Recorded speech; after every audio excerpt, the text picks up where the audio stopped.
Nomor yang keenam. Wa qala Syekh Abdul Qadir Al-Jailani fi kitabih Al-Ghunyah, amma al-firqatu an-najiyah fahiya ahlu sunnah wal jamaah, wa ahlu sunnah la isma lahum illa ismun wahidun wa huwa ashabul hadith as-salafiyun. Dan telah berkata Syekh Abdul Qadir Al-Jailani di dalam kitabnya Al-Ghunyah. Syekh Abdul Qadir Al-Jailani, kenal semua, kita kenal namanya. Apa kata beliau? Adapun al-firqatun najiyah, adapun golongan yang selamat, maka dia adalah ahlus sunnah wal jamaah. Maka dia adalah ahlus sunnah wal jamaah. Beliau memaksudkan hadis yang pernah kita kaji sebelumnya, umat Islam terpecah menjadi 73, 72 masuk ke dalam neraka, satu yang selamat. Yang selamat itu siapa? Yaitu ahlus sunnah wal jamaah. Wa ahlus sunnah la isma lahum. Adapun ahlus sunnah, mereka tidak memiliki nama. Tidak ada nama bagi mereka kecuali satu nama. Dan dia adalah ahlul hadis, dan dia adalah ashabul hadis, yaitu namanya as-salafiyun. Di sini saya akan terangkan insyaallah taala. Pertama, Syekh Abdul Qadir Jailani. Syekh Abdul Qadir Jailani mungkin lebih terkenal di dunia mistik dibanding di dunia ilmu. Benar apa tidak? Lebih terkenal di dunia mistik. Sosok yang sakti mandraguna dan bisa menurunkan ilmu. Jadi banyak para dukun berbaju kiai atau kiai berbaju dukun menisbatkan diri atau menisbatkan ajaran kepada Syekh Abdul Qadir Jailani. Dan hampir banyak wirid-wirid tersebut telah menghadiahkan Al-Fatihah buat Syekh Abdul Qadir Jailani. Ila hadrati Syekh Abdul Qadir Jailani Al-Fatihah. Sementara kenalkah mereka siapa Syekh Abdul Qadir Jailani? Kenalkah mereka dengan Syekh Abdul Qadir Jailani yang mereka beri gelar Al-Ghauth atau Al-Qutub? Ghauth, tempat minta tolong. Allahu Akbar. Tempat meminta pertolongan. Padahal dalam salatnya dia baca iyyaka na'budu wa iyyaka nasta'in. Tapi entah faham entah enggak faham. Iyyaka na'budu wa iyyaka nasta'in, tapi ada yang nasta'in selain Allah. Itu Syekh Abdul Qadir Jailani. Sampai para ulama terangkan bahwasanya kekufurannya orang-orang musyrikin di zaman Rasul itu masih mending, masih kecil dibandingkan kekufuran yang ada pada zaman sekarang. Kenapa? Sebagian para ulama mengatakan kekufuran, kemusyrikan di zaman Rasul itu masih lebih kecil dibandingkan kekufuran yang ada pada zaman sekarang. Kenapa? Karena kekufuran di zaman Rasul mereka cuma mensekutukan Allah di saat mereka tenang, nyaman di atas daratan. Begitu mereka mengarungi lautan, datang ombak bergulung, kapal mereka goyang, maka pada saat tersebut mereka mintanya cuma satu. Kepada siapa? Kepada Allah. Idza rakibu fil fulki da'u Allah mukhlishina lahuddin, kata Allah. Mintanya kepada Allah, ya Allah, tentara Abraha tatkala hendak menghancurkan Ka'bah, para penyembah patung di sekitar Ka'bah lari unggang-langgang, lari kalang kabut. Lupa dia patung Latanya, lupa patung Uzzanya. Patung Lata sama Uzza ditinggalin di sana. Berdoanya minta kepada Allah, ya Rabb, sungguhnya rumah ini adalah rumahmu. Ya Allah, rumahmu ini adalah rumahmu, Engkau yang bisa melindunginya. Mintanya kepada Allah. Ini orang musyrikin dulu. orang musyrikin zaman dahulu. Apabila dalam kesempitan, mereka kembali berdoa kepada yang satu, Rabbul Alamin, kepada Allah.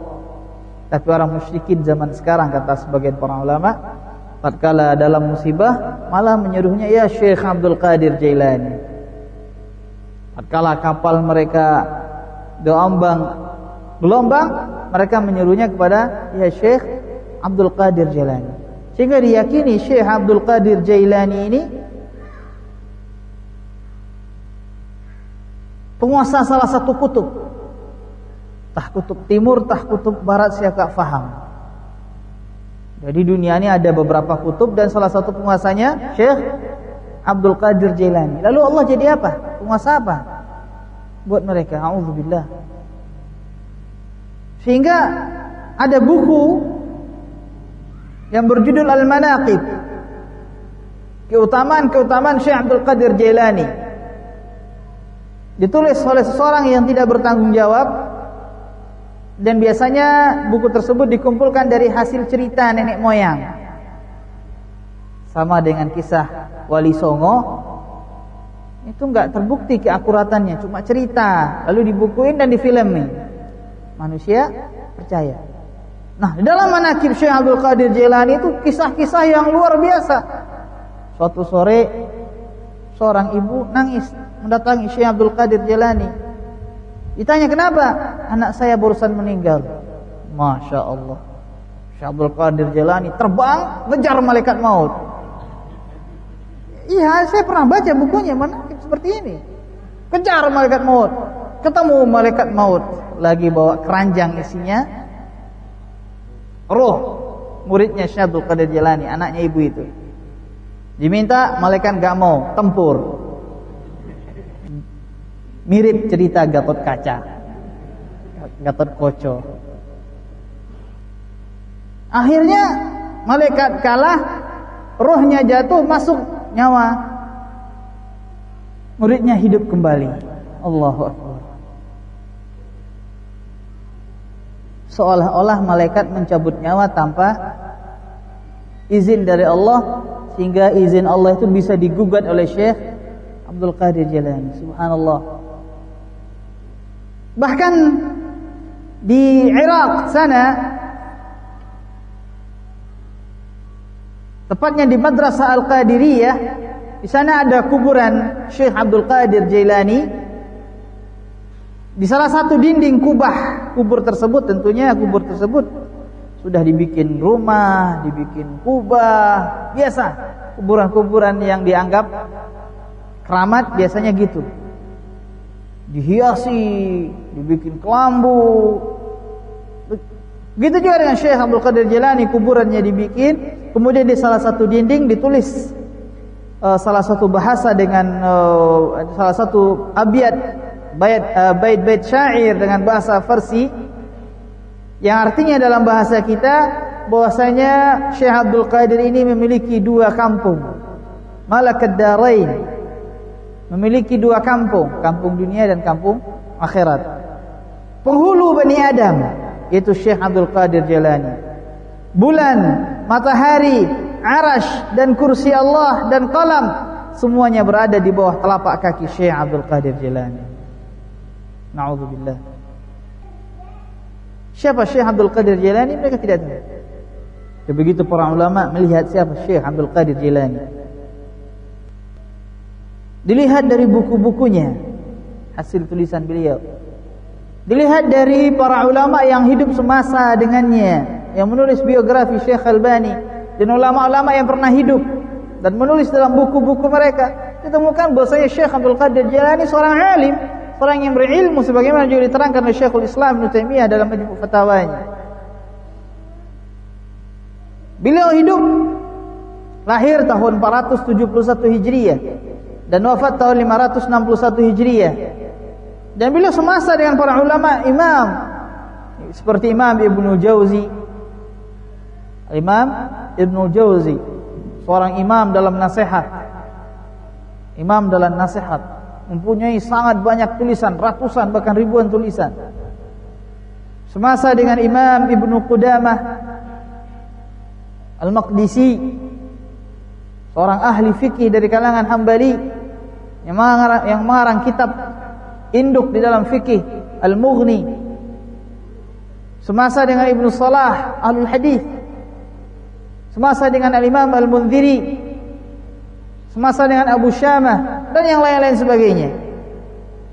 Adapun pengakuan-pengakuan orang sufi tersebut adalah satu hal yang tidak berdiri di atas bukti dan berlebih-lebihan, ghulu. Nah, di sini pengarang buku kita Syekh Muhammad bin Jamil Zainu hafizahullah taala wa ra'ah, beliau menulis salah satu perkataan Syekh Abdul Qadir Jailani di antara hikmah yang diambil di sini, bahwasanya Syekh Abdul Qadir Al-Jailani bukan sebagaimana yang mereka tuduhkan, mereka sebarkan, mereka yakini. Makanya saya katakan di awal, Syekh Abdul Qadir ini lebih terkenal di dunia mistik. Banyak orang-orang ngaku dapat ilmu langsung, ilmu kesaktian langsung daripada Syekh Abdul Qadir Jailani, dari Nabi Khidir, ini dari Wali Songo, padahal yang datang syaitan yang ngajari, bukan Syekh Abdul Qadir Jailani dan bukan Nabi Khidir. Wal'iyadzubillah.